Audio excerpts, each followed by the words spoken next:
اعوذ باللہ من الشیطان الرجیم بسم اللہ الرحمن الرحیم رب اشرح لی صدری ویسر لی امری واحلل عقدۃ من لسانی یفقہوا قولی۔ محترم خواتین، السلام علیکم ورحمۃ اللہ وبرکاتہ۔ خلاصہ قرآن میں آج سورہ زخرف کا خلاصہ پیش کیا جائے گا۔ سورہ زخرف سورت نمبر 43، اس کی کل 79 آیتیں ہیں۔ یہ سورہ مکی سورہ ہے۔ اس سورہ میں کفار مکہ پر سختی کی گئی کہ تم جس بات کو لیے بیٹھے ہیں وہ صحیح نہیں ہے۔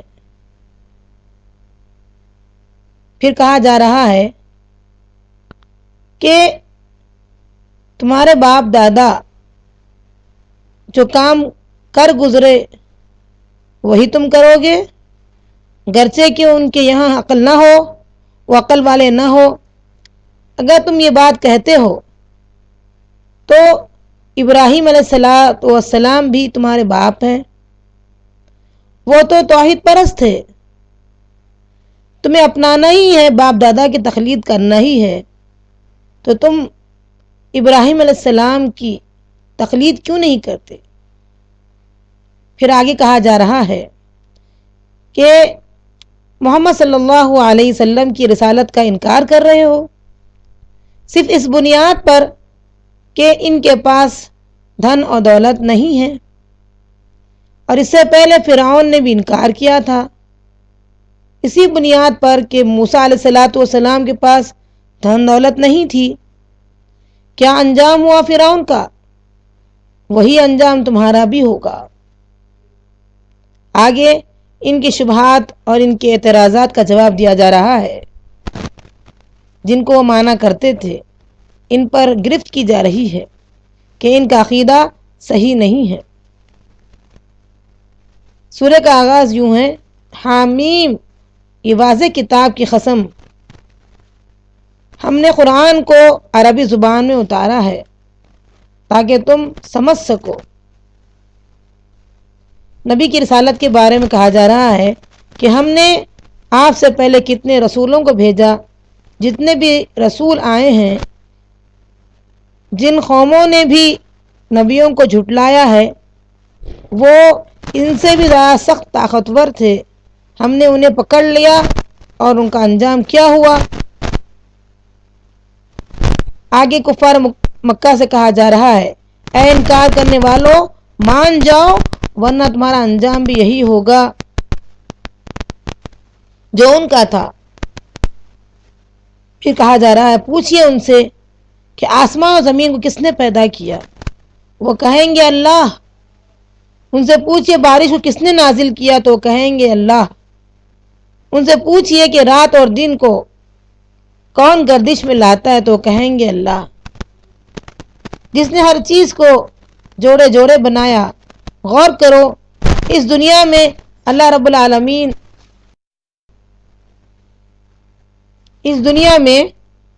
العالمین نے ہر چیز کے جوڑے بنائے، جیسے مرد کا جوڑا عورت، اندھیرے کا جوڑا روشنی یعنی رات کا جوڑا دن، اور آسمان کا جوڑا زمین۔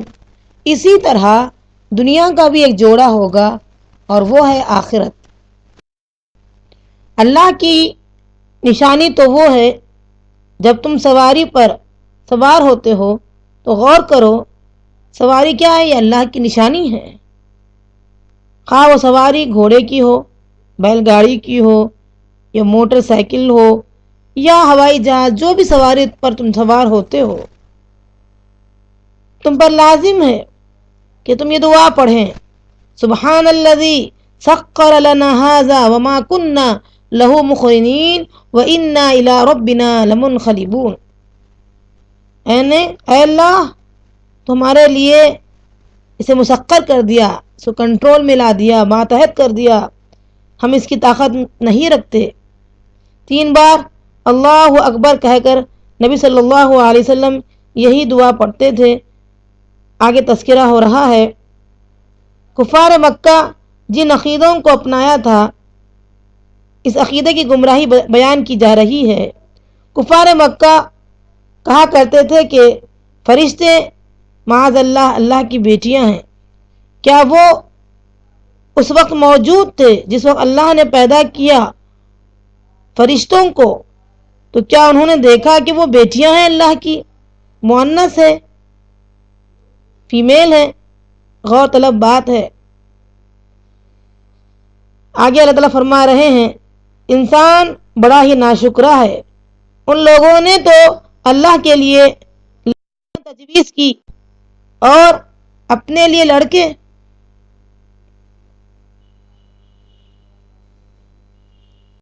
جبکہ ان کا خود کا حال یہ تھا کہ ان کے ہاں لڑکی پیدا ہوتی تو آدمی غمگین ہو جاتا، پریشان ہو جاتا۔ اور آج کتنے ایسے ہیں جو اپنی بیوی کو طلاق صرف اسی لیے دیتے ہیں کہ ان کے ہاں لڑکی پیدا ہوئی۔ اس کی ذات پاک ہے۔ مالدار لوگ کہتے ہیں ہم نے باپ دادا کو ایسے ہی پایا۔ آپ ان سے پوچھئے، اور آج بھی پوچھئے، جو کفر کرتے ہیں، شرک کرتے ہیں، بت بنا بنا کر پوچھتے ہیں اگر باپ دادا عقل سے کام نہیں لیتے تو تم بھی نہیں لوگے؟ تم تو عقل سے کام لو کم سے کم۔ اصل باپ دادا تو وہ ہے جو ابراہیم علیہ السلام ہے، جنہوں نے بت بنا کبھی پوجا نہیں کی۔ ابراہیم علیہ السلام نے کہا میں تو بری ہوں جس کی تم عبادت کرتے ہو، میں تو اس رب کی بات کرتا ہوں جس نے مجھے پیدا کیا اور وہی مجھے ہدایت بھی دے گا۔ کفار مکہ کا اعتراض کیا تھا کہ وہ یہ کہتے تھے کہ ہم نے اسی طریقے کو اپنایا ہے جو ہمارے باپ دادا نے ہمیں بتایا ہے۔ پھر آگے ان کا اعتراض یہ ہے کہ وہ کہتے ہیں کہ قرآن کیوں ان دو بستیوں میں سے کسی ایک آدمی پر نہیں اترا؟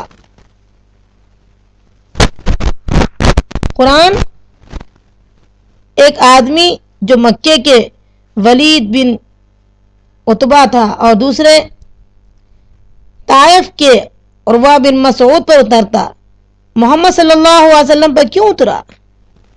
محمد کے پاس نہ تو مال ہے،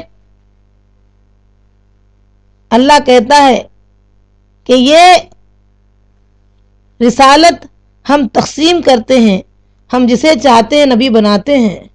ہم نے دنیاوی زندگی میں فرق رکھا ہے، جسے چاہے غریب بنا دیا، جسے چاہے مالدار بنا دیا، تاکہ لوگوں کا نظام چلتے رہے۔ ورنہ آدمی ایک ہی طریقے کا مالدار ہو، منصب والا ہو تو کوئی کبھی کسی کا کام نہیں چلے گا۔ یہاں سیٹ بھی محتاج ہے نوکر کا اور نوکر بھی محتاج ہے سیٹ کا۔ اگر سیٹ ہی رہے اور نوکر نوکر ہی رہے تو نوکر کا پیٹ کیسے پلے اور سیٹ کی محتاجی کیسے دور ہو؟ اسی لیے اللہ نے نظام چلانے کے لیے اس طریقے کا معاملہ کیا ہے۔ آگے اللہ تعالیٰ فرماتے ہیں کہ اگر اللہ کو اندیشہ نہ ہوتا کہ لوگ مال کی طرف، تمام لوگ مال کی طرف بھاگنے والے ہوتے تو اللہ تعالیٰ کافروں کو ان کے گھر، ان کی سیڑھیاں، ان کے تخت سونے کے بناتے۔ یہ ڈر ہے کہ لوگ تمام کے تمام مال کی طرف ہی بھاگیں گے، اسی لیے اللہ تعالیٰ نے کافروں کو مال دے نہیں رکھا۔ اہم چیز تو یہ ہے کہ اللہ کے پاس جو موجود ہے وہ نیک لوگوں کے لیے ہیں، انہی کو ملنے والی ہے۔ یہ مال تو آزمائش ہے، یہ کوئی کامیابی یا کوئی ایسی چیز نہیں ہے جو باقی رہنے والی ہے، یہ تو فنا ہونے والی شے ہے۔ اللہ کسی کو دے کر آزماتا ہے تو کسی سے چھین کر آزماتا ہے۔ اللہ سے دعا کیجئے اللہ تعالی ہم تمام کو ان تمام باتوں کو اچھی طرح سمجھنے کی توفیق عطا فرما اور آخرت کی طرف ہم بھاگنے والے، اس کی فکر کرنے والے بن جائیں۔ آگے تذکرہ ہو رہا ہے، تم لوگ کہتے ہو کہ محمد صلی اللہ علیہ وسلم کے پاس مال نہیں ہے۔ یہ تو فرعون نے بھی کہا تھا۔ واضح نشانی کے ساتھ جب موسیٰ علیہ السلام آئے تو فرعون نے کہا اے میری قوم کے لوگوں، میں مصر اور یہ نہریں جو جاری ہے کیا وہ میری نہیں ہے؟ میں مالدار نہیں ہوں؟ لوگوں نے مان لیا، بھلا بتاؤ میں بہتر ہوں یا موسیٰ جو حقیر ہیں ذلیل ہیں وہ بہتر ہیں، جو صحیح طریقے سے بات بھی نہیں کر سکتے؟ اگر ہمارے پاس کوئی آدمی رسول بن کر آئے تو اس کے پاس دھن ہوتی، دولت ہوتی، سونے کے کنگن ہوتے، فرشتہ اس کے ساتھ مقرر ہوتا، کیونکہ میں دنیا کا بادشاہ ہوں اور بادشاہ کے پاس بادشاہ جیسے لوگ ہی آتے ہیں، کیونکہ آسمان والا بادشاہ دنیاوی بادشاہ کے پاس کسی کو بھیجے تو اس کے پاس دھن اور دولت ہوگی، موسیٰ کے پاس تو نہ تو دھن ہے نہ دولت ہے۔ پھر آگے ان کا اعتراض یہ بھی تھا کہ عیسیٰ علیہ السلام کے بارے میں انہوں نے کہا کہ عیسیٰ علیہ السلام کو معبود مانا جاتا ہے، تو کیا اللہ جو کہہ رہا ہے کہ جہنم میں ان کے معبود بھی ڈالے جائیں گے تو عیسیٰ علیہ السلام بھی ڈالے جائیں گے؟ تو اللہ نے فرمایا عیسیٰ علیہ السلام کو پوجنے والے جتنے لوگ ہیں وہ تمام یہ سن لو کہ وہ اللہ کے بندے ہیں، ہم نے ان پر انعام کیا، انہوں نے اس بات کی تبلیغ کی کہ لوگوں میرا اور تمہارا رب صرف ایک ہی اللہ ہے، اسی کی عبادت کرو۔ آگے تذکرہ ہو رہا ہے جنتیوں کا اور جہنمیوں کا۔ جو لوگ جنت میں جائیں گے ان کے پاس سونے اور چاندی کے گلاس ہوں گے، اور جو وہ چاہیں گے، جو وہ خواہش ہوگی ان کا نفس جو چاہے گا وہ وہاں پائیں گے۔ ایک حدیث قدسی ہے، بخاری کی حدیث ہے، کتاب نمبر 65، حدیث نمبر 4779 میں یہ نبی صلی اللہ علیہ وسلم کہتے ہیں، اللہ کہتا ہے میرے بندے کے لیے میں اپنے بندے کے لیے وہ چیز تیار کر رکھی ہے جس جنت میں جو کسی آنکھ نے نہیں دیکھا، کسی کان نے نہیں سنا اور دل پر خیاس نہیں ہوا۔ پھر آگے فرما رہے ہیں کہہ دیجئے کہ اللہ کا کوئی لڑکا ہے نہ کوئی لڑکی ہے، بلکہ اللہ کی ذات پاک ہے، وہ ان تمام باتوں سے پاک ہے جو وہ کہہ رہے ہیں۔ نبی صلی اللہ علیہ وسلم سے کہا جا رہا ہے انہیں چھوڑ دیجئے، درگزر کیجئے، کچھ کھانے اور پینے اور تمتع کرنے دیجئے، قیامت کے دن انہیں پتہ چل جائے گا کہ وہاں ان کے ساتھ کیا معاملہ ہوگا۔ اللہ تعالی ہم تمام کو ان تمام باتوں کو اچھی طرح سمجھنے، عمل کرنے اور لوگوں تک پہنچانے کی توفیق عطا فرما۔